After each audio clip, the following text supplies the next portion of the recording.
देखिए, जो सामने चल रहा था वो तो दुनिया देख रही थी, लेकिन पर्दे के पीछे भी बहुत सारी चीज़ें चल रही थी जिसके बारे में हमें सूत्रों ने बताया।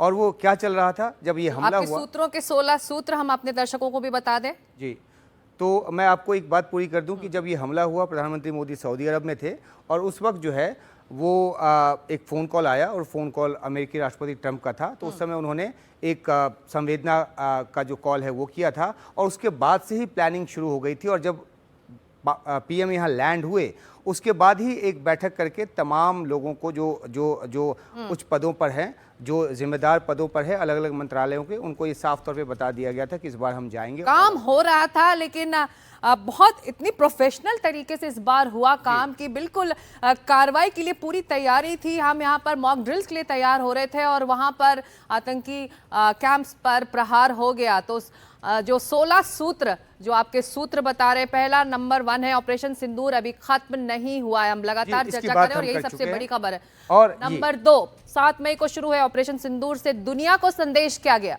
दुनिया को ये संदेश दिया गया कि देखिए अब तक जो हमले होते रहे तो उसमें क्या है कि मैं आपको उदाहरण जो देकर बताया गया, मैं आपको बता रहा हूँ कि 2001 में जब पार्लियामेंट पर हमला हुआ तो उसके बाद अमेरिका से 2 दल गए, एक इस्लामाबाद गए, एक भारत आए और दोनों की कोशिश ये थी कि कैसे जो है स्टैंड अप, क्योंकि उस समय भी बॉर्डर पे सैनिक भेजे गए थे, युद्ध नहीं हुआ अलग बात है, तो कूल डाउन करने के लिए लोग आ गए थे दुनिया के। इस बार भारत ने उस प्रैक्टिस को नहीं होने दिया, कहा ये नहीं होने देंगे, हम अपनी स्ट्रेटेजी अपना प्लानिंग जो करते रहेंगे। तो ये सूत्र ये जो दूसरा सूत्र है। जी बिल्कुल, भारत पर बहुत आतंकी हमले हुए हैं, भारत ने तैयारी पूरी की थी कि आर और पार इस बार हो ही जाए। जी बिल्कुल, देखिए क्योंकि आतंकवादी जब भी हमला होता है, मुंबई अटैक हुआ हो या फिर पहलगाम हुआ हो, तो थोड़ी बहुत जो एक कार्रवाई है वो होती है, लेकिन जिस लेवल की कार्रवाई जो है वो इस बार प्लान की गई, ये दुनिया को धीरे धीरे बताया गया कि इस बार हम नहीं छोड़ेंगे और जो गोली आएगा तो गोला मारेंगे, ये उसी नैरेटिव का जो है वो एक हिस्सा था। और जो 3 मकसद जिसके बारे में हमने बात किया है, सैन्य, राजनीतिक और मनोवैज्ञानिक मकसद, इसके बारे में हम बात कर चुके हैं। हम इसके अगले वाले सूत्र पर चलते हैं कि जो सैन्य लक्ष्य जो था वो मिट्टी में मिलाने का, तो 25 मिनट की कार्रवाई में या आधे घंटे की कार्रवाई में जो 9 ऐसे ठिकाने, और वो भी बड़े ठिकाने, बस उतना ही वक्त था। वक्त हम ज़्यादा ले सकते थे, लेकिन प्रिसाइज तरीके से जब आपके पास सूचना हो, ठिकाने आपके पता हो, लक्ष्य पता हो और आपके पास वैसे हथियार हो, तो बहुत लंबा वक्त लेने का मतलब नहीं है, क्योंकि रिटेलिएशन का टाइम उतना ज़्यादा मिल जाता है। जब आप पहली बार हमला करते हो तो सरप्राइज एलिमेंट आपके पास होता है और जैसे जैसे उनको टाइम आप जितना लंबा दोगे तो रिटेलिएशन आने का जो खतरा है उतना ज़्यादा बढ़ जाता है। अगली कामयाबी जी राजनीतिक लक्ष्य है। तो सिंधु जल समझौता जो 1960 से चला रहा था और जो अपनी जो उपादेयता है वो खोता जा रहा था, और भारत 2-2.5 साल से पाकिस्तान से कह रहा था कि इसमें थोड़ी तब्दीली लानी है, लेकिन वो नहीं सुन रहा था। लेकिन अब सीधा सीधा इसको आतंकवाद से जोड़ दिया गया है और जैसे जैसे आतंकवादी कोई कार्रवाई होगी तो ये और ज़्यादा सख्त होता जाएगा। और ये जो मनोवैज्ञानिक लक्ष्य है वो ये है कि जैश, लश्कर जैसे आतंकी संगठनों के मुख्यालयों पर हमला करना। पहले जो अगर हमने बालाकोट की बात की थी तो सिर्फ एक कैंप था, एक टेरर कैंप था, एक आतंकी शिविर था, लेकिन अब जो है वो मरकज़-उद-दावा का मुख्यालय है, लश्कर-ए-तोयबा का मुख्यालय है और इसके अलावा जैश-ए-मोहम्मद का मुख्यालय है। तो इसके ज़रिए लक्ष्य हासिल किया गया कि आप अपने मुख्यालय में भी सुरक्षित नहीं हैं। तो ये मनोवैज्ञानिक दबाव आगे भी काम आएगा और आतंकियों को और उनके सरगनाओं को लगेगा कि कहीं भी सुरक्षित नहीं है। जो 8 नंबर का जो मकसद था वो ये था कि अब जो है भारत और पाकिस्तान के जो संबंध हैं उसका जो निर्धारक है, न्यू नॉर्मल बोला गया है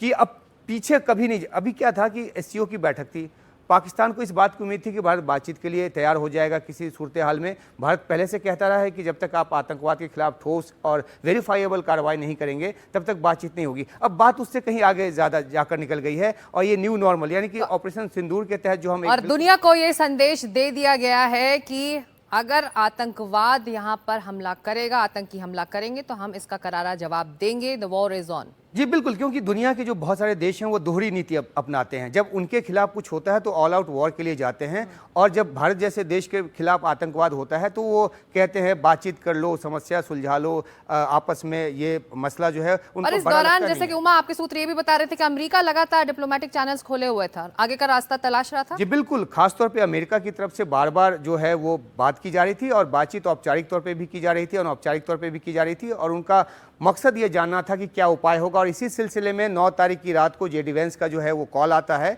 और वो जानने की कोशिश करते हैं या बताने की कोशिश करते हैं, और सूत्रों ने यही बताया कि कई देश जो हैं कई मौक़ों पर कुछ ज्ञान देने की भी कोशिश करते नजर आए, लेकिन भारत बिल्कुल फर्म था।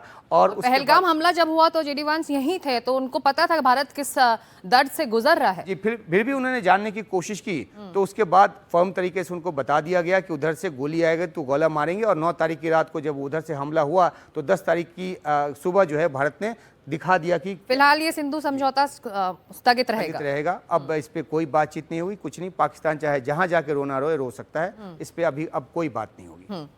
अगला, पहलगाम आतंकी हमले के बाद अमेरिकी राष्ट्रपति का फोन भी आया। जी, जैसा कि हमने जिक्र किया कि जब वो सऊदी अरब में थे तभी फोन आया। उसके बाद भारत ने अमेरिका को इंगेज रखा, इसलिए क्योंकि यूएनएससी की जो 25 अप्रैल को बैठक होनी थी जिसमें प्रस्ताव पास होना था, उसकी भाषा क्या हो, कठोर से कठोर भाषा हो। हालांकि पाकिस्तान ने क्या किया, चीन के सहयोग से टीआरएफ का जो नाम है उसको निकलवा दिया, और इससे भारत को मदद ये मिली अमेरिका और दूसरे देशों को समझाने की, और खासतौर पर यूएनएससी के मेंबर्स को समझाने की कि पाकिस्तान आतंकवाद को शह देता है, तभी टीआरएफ जैसे संगठन को बाहर उसका नाम निकलवाना चाहता है। और टीआरएफ जैसे संगठन के बारे में जो जानकारी है 2023 से हम दुनिया के देशों को बता रहे थे, तो ये जो है इसलिए उनको इन्फॉर्म रखा जा रहा था। बातचीत की कोशिश लगातार संसद पर हमले के बाद से होती रही है।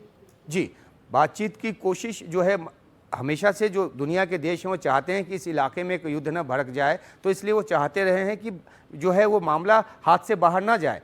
लेकिन भारत फर्म था, और ये जो है जैसा कि मैं जिक्र कर रहा था कि टीआरएफ के नाम पर पाक का रवैया जब सामने आया तो भारत को दुनिया को समझाने में मदद मिली कि देखिए ये तो आतंकवाद का साथ दे ही रहा है। तो पाकिस्तान ने जो स्मार्टनेस दिखाने की कोशिश की वो उसके खिलाफ गया, और उस बैठक में भी उससे कई सारे सवाल जो है ये बहुत इंपॉर्टेंट है। जो ये 14वां जो अभी आपका जो ये पॉइंट है उमा, कि पाकिस्तान ने जिस तरह से कार्रवाई की, बता दिया कि उसका सीधा लिंक है आतंकवाद से। हम तो आतंकी कैंप्स को, आतंकवादियों को टारगेट कर रहे थे, और आप रिएक्ट कर रहे हैं एज अ नेशन। जी बिल्कुल, ये बार बार साफ किया गया कि देखिए हमारा मकसद है आतंकी कैंप को निशाना बनाना, आतंकवाद को ख़त्म करना। और जैसा कि राजीव ने भी बताया, निर्देश साफ था कि न तो सैन्य ठिकाने पे न असैन्य ठिकाने पे हमले करेगा भारत। उसके बाद जब पाकिस्तान ने हमले करने शुरू किए तो उसके बाद सैन्य ठिकानों पे भारत ने हमला करना शुरू किया, और उसके बाद दुनिया के देशों के पास कुछ कहने को बचा नहीं, क्योंकि पाकिस्तान ने पहल की थी भारतीय सैन्य ठिकानों पर हमले की।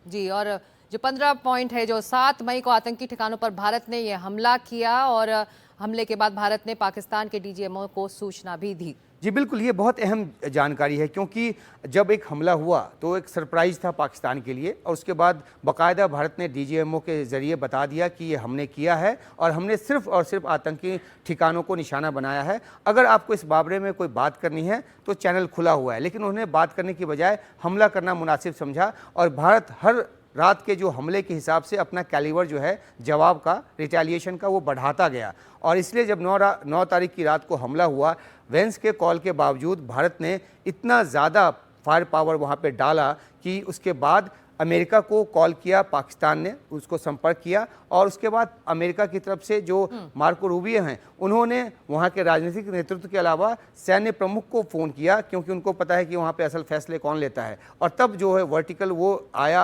हरकत में, और डीजीएमओ को बोला गया। डीजीएमओ ने 1 बजे के आसपास कॉल किया। उस समय हमारे डीजीएमओ किसी मीटिंग में व्यस्त थे। 3:35 में बात हुई, और तब जाकर ये जो एक समझौता है वो बन पाया। बिल्कुल बिल्कुल।